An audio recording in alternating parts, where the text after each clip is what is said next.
So, herzlich willkommen bei einem neuen Video vom Infrarot-Team. Heute aus Bayern bei unserem lieben Partner Elektro Weiß.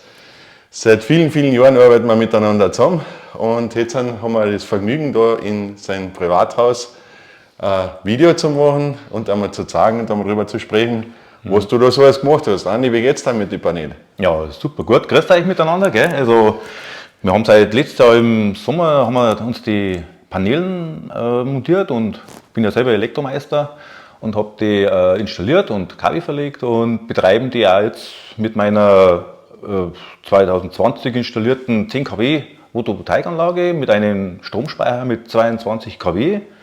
Bin 8 Monate im Jahr autark, das bedeutet, ich mache heize mein Haus, ich mache Warmwasser mit dieser Anlage und bin voll zufrieden. Interessant. Ja, und wie man sieht ja sehr schön, ihr habt euch für die schwarzen Paneele entschieden. Warum habt ihr denn eigentlich die schwarzen genommen?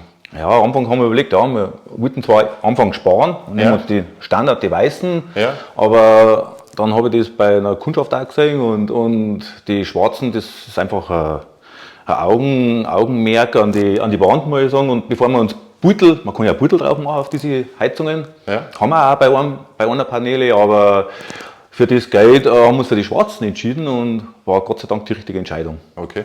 Aber du hast ja im Endeffekt ja sehr viele andere Erfahrungen gemacht mit Heizungen, bevor wir uns kennengelernt haben. Warum ausgerechnet die Celsius-Paneele? Wo ist da für dich der Unterschied?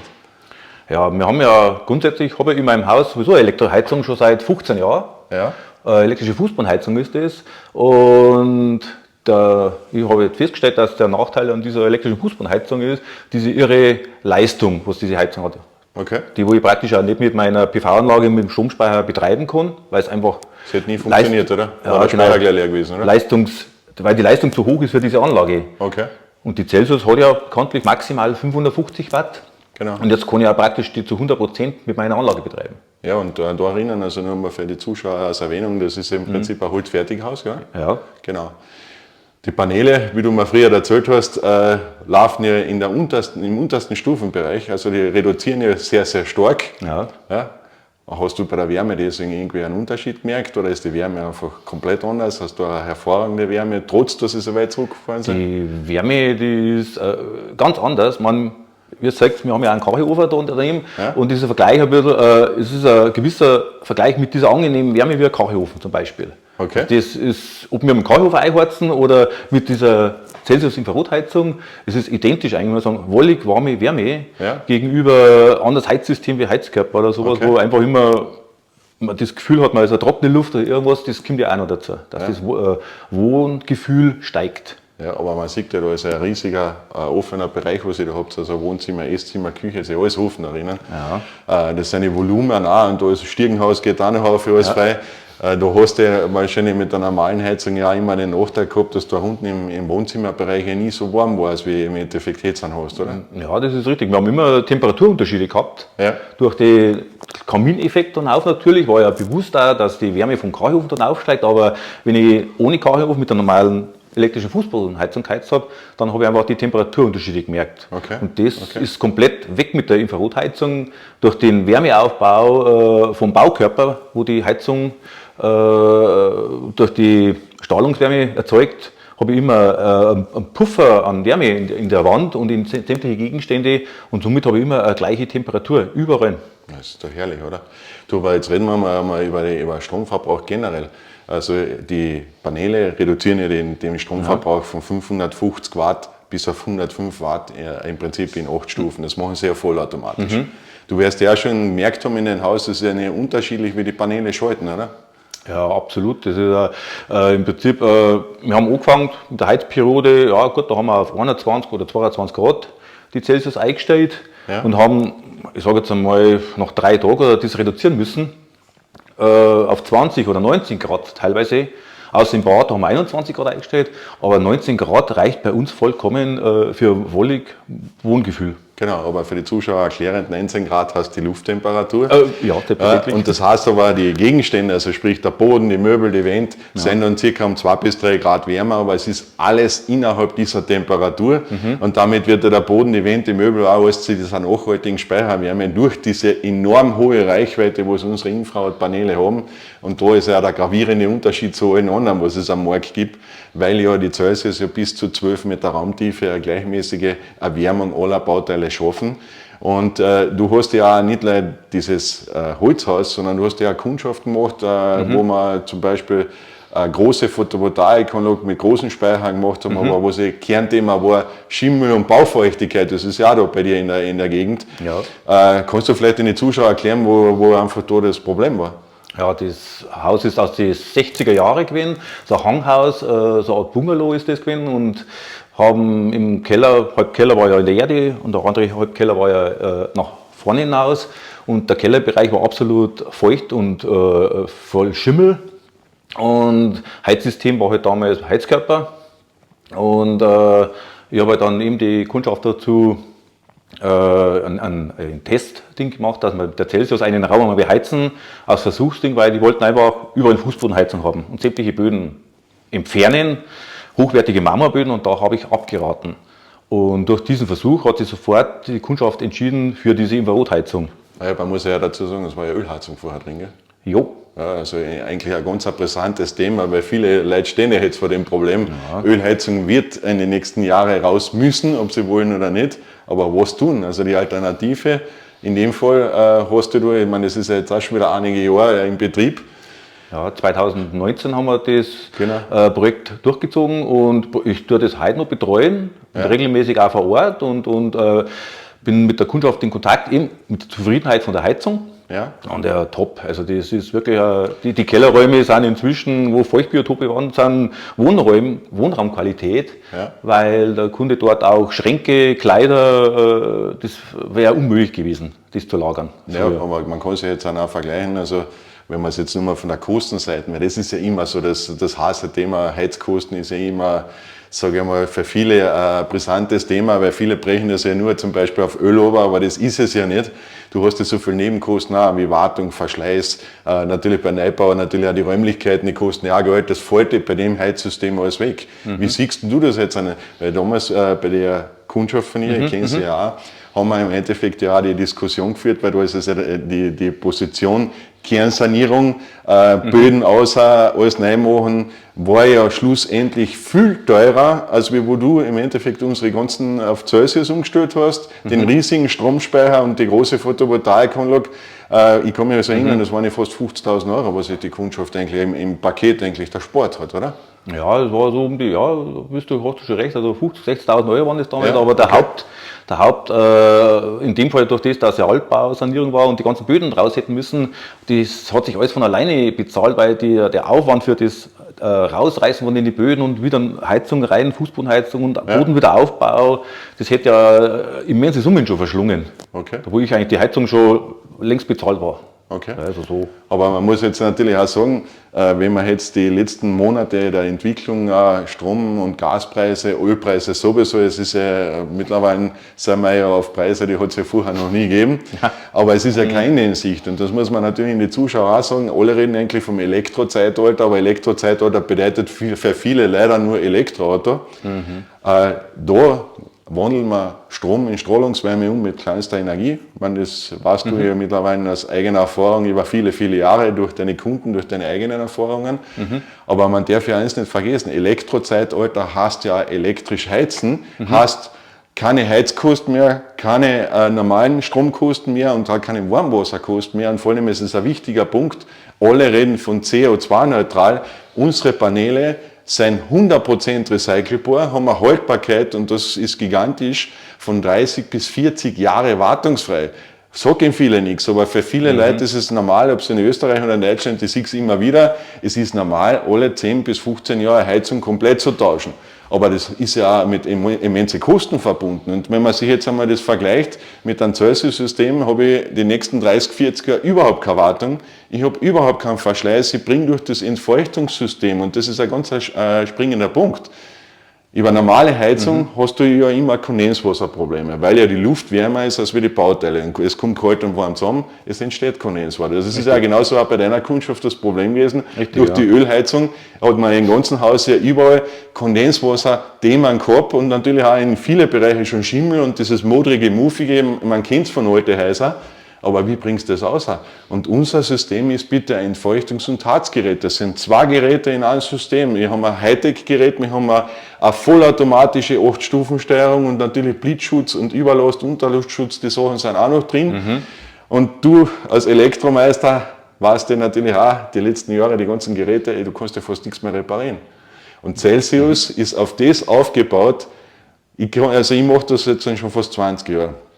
Und ich muss eins sagen, egal ob jetzt die neuen oder die alten Geräte, unsere Systeme sind kompatibel. Das heißt, wenn einmal was passiert, vielleicht, dass einmal ein Blitz einmal irgendwo einschlägt und dass einmal vielleicht einmal eine Steuerung hin ist, aber die kann man tauschen. Und die kann man in 15 Jahren genauso noch tauschen. Deswegen brauche ich keine Heizung wegtun, sondern ich brauche nur ein Bauteil tauschen. Und das ist eigentlich was Seltenes, oder wie siehst du das als Elektromeister? Ja, das ist hervorragend. Also ich habe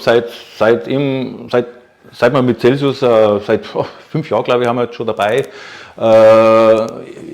viele Celsius verkauft und noch keinen Ausfall gehabt. Und das System ist einfach, ja, man schraubt es an die Wand und steckt ein und funktioniert und fantastisch eigentlich.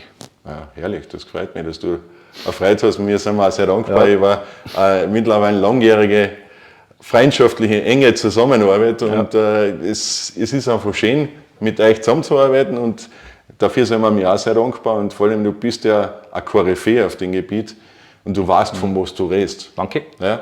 Und das ist aber einfach etwas, wo ich sage, das ist auch nicht selbstverständlich. Ein bisschen weiter an, oder? Ja, genau. Du hast jetzt im Vorraum, hast du da, achso, ja, du hast ja den Spiegelplatten hängen, gell? Ja, genau. Das ist eine Spiegelheizung, oder? Das ist eine Spiegelheizung, ja. Das ist ja ein Kristallglasspiegel, das ist ja ein bisschen dunkler als ein normaler Spiegel, oder? Ja, das täuscht zwar am Anfang auch irgendwas. Ist ein anderes Gefühl vom einem normalen Spiegel, aber inzwischen bin ich total begeistert, weil es wirkt wie ein Vergrößerungsglas. Okay. Und ich sehe sogar, wenn ich davor stehe, sehe ich sogar meine Zehen auch noch. Ja, und jetzt reden wir eigentlich mit unseren Spiegelbildern. Ja, genau. Also wir reden. Nein, das ist herrlich. Ja. Aber es ist ja auch so, unsere Platten werden ja nicht so warm. Die Leute sind ja oft auch ein bisschen, die haben halt oft ein bisschen Bedenken, dass man sich verbrennen könnte wegen kleinen Finger, aber nur zur Information. Celsius-Platten haben so im Kern so um die 60 Grad, wenn einmal die Wärme aufgebaut hat.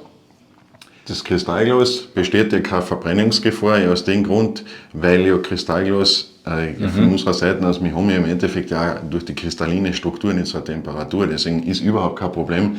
Da kannst du jederzeit aufgreifen, da kann auch nichts passieren, das weißt du mittlerweile auch selber.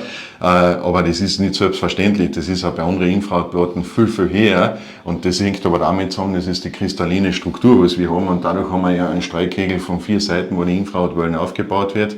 Aber sie wird immer nur vom Kern aufgebaut, deswegen sind unsere Platten immer nur im Kern warm und nach außen hin immer kühler, weil wir nicht über Oberflächentemperatur arbeiten.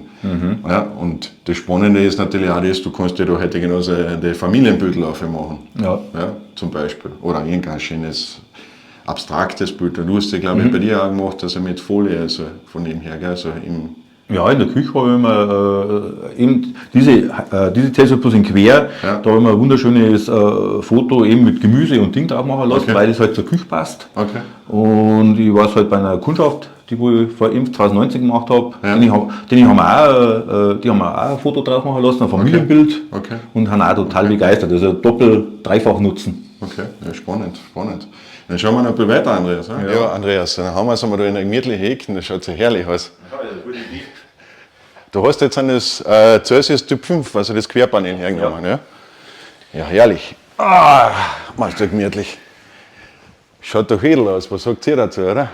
Ja, wir sind auch total zufrieden. Ich meine, der angenehme Nebeneffekt ist, wenn wir da liegen auch noch und die Heizung ist eingeschalten, es ist eine Strahlungswärme, also wir genießen es beim jeglichen Fernsehschauen oder da liegen, dass die Wärme auf den Körper trifft. Okay. Und uns ist da jetzt nicht zu warm, wenn du jetzt dann sagst, weil da haben wir jetzt kannst du sagen, einen geringen Abstand zum Panel. Ja, ist das jetzt für dich vom Wärmegefühl ein Unterschied? Ja, ich kenne halt andere Heizsysteme, wo ich früher auch verkauft und eingebaut habe natürlich, vor Celsius.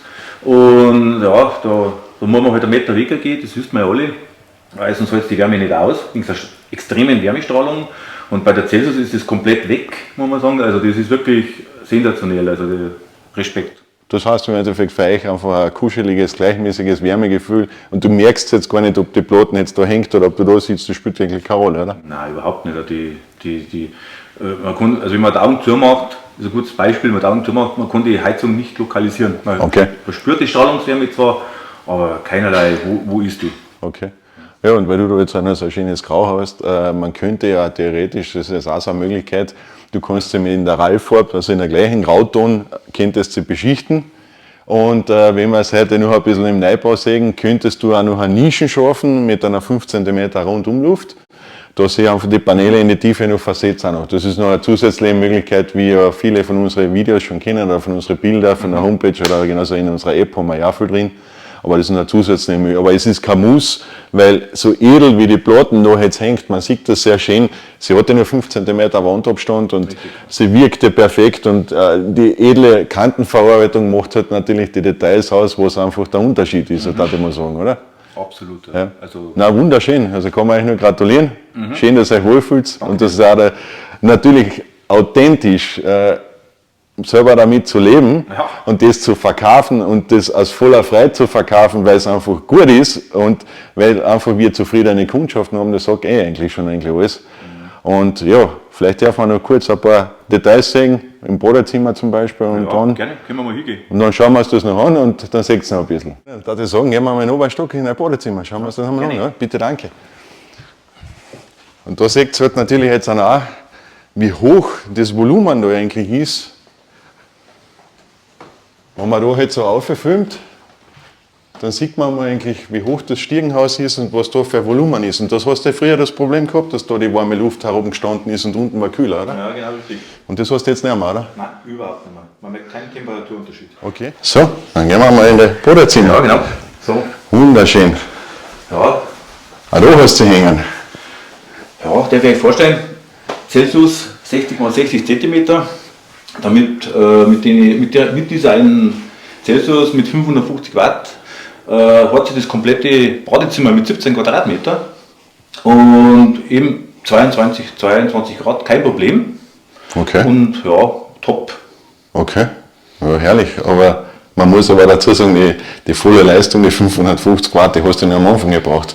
Jetzt bist du schon weit unter 200 Watt pro Platten ungefähr. Ja, weniger sogar. Also weniger sogar.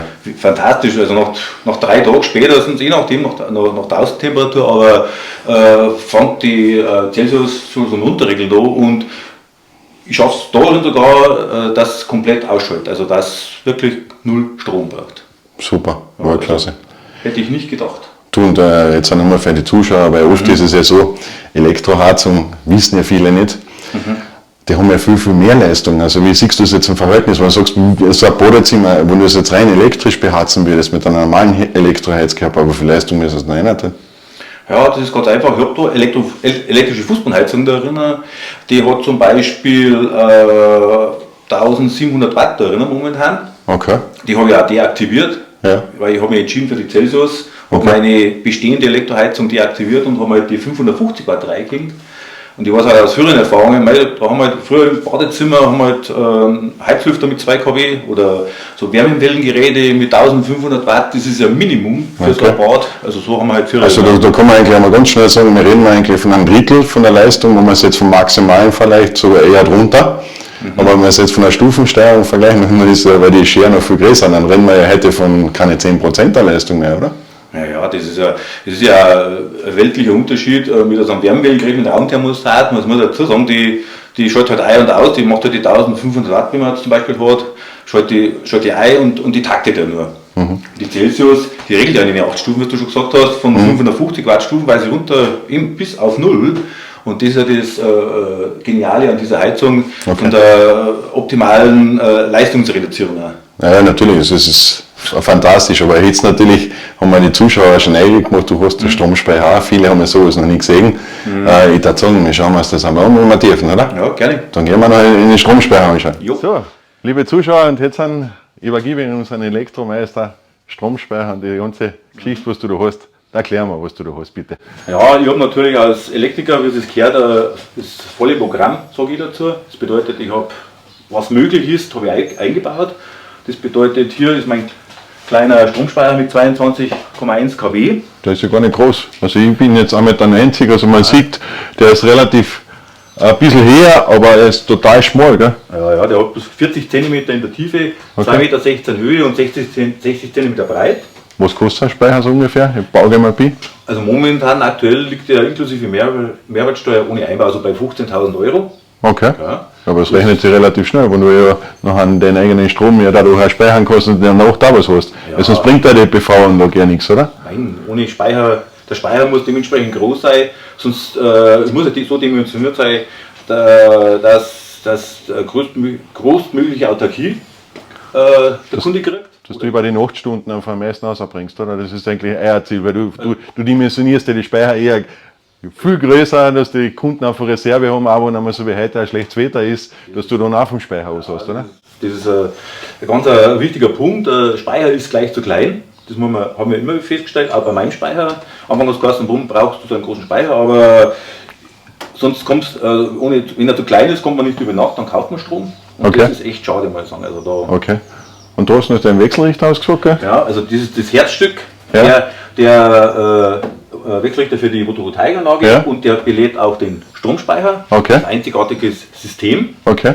Und da habe ich noch eine Netzumschaltbox nennt sich das Ganze, Für die Insellösung, oder? für Insellösung. Ja. Okay, Das bedeutet, okay. ich bin auch, habe auch Strom, wenn der Energieversorger abschaltet. Okay. Das bedeutet, nach einer Minute schaltet der Wechselrichter um auf Notbetrieb, auf Inselbetrieb. Okay. Und das Tolle daran ist, ich produziere auch wieder Strom mit der Photovoltaik. Ah, super. Und er belädt auch den Speicher oder er holt Okay. den Strom raus aus dem Speicher. Okay, ja, perfekt. Ja, das Aber man sieht halt auch, was für eine tolle Arbeit die Firma Elektro-Weiß legt, weil das ist im Endeffekt eine spitzenmäßige Arbeit und super sauber verlegt. Also Dankeschön. bis ins kleinste Detail, ich kann die Firma Elektro-Weiß und natürlich auch den Sohn, ich kann euch beide nur empfehlen. Es ist einfach ein tolles Team und ihr macht eine super Arbeit und ihr seid spitzenmäßige Partner. Also im Infra-Team, ihr seid bestens bei uns dabei, muss man sagen.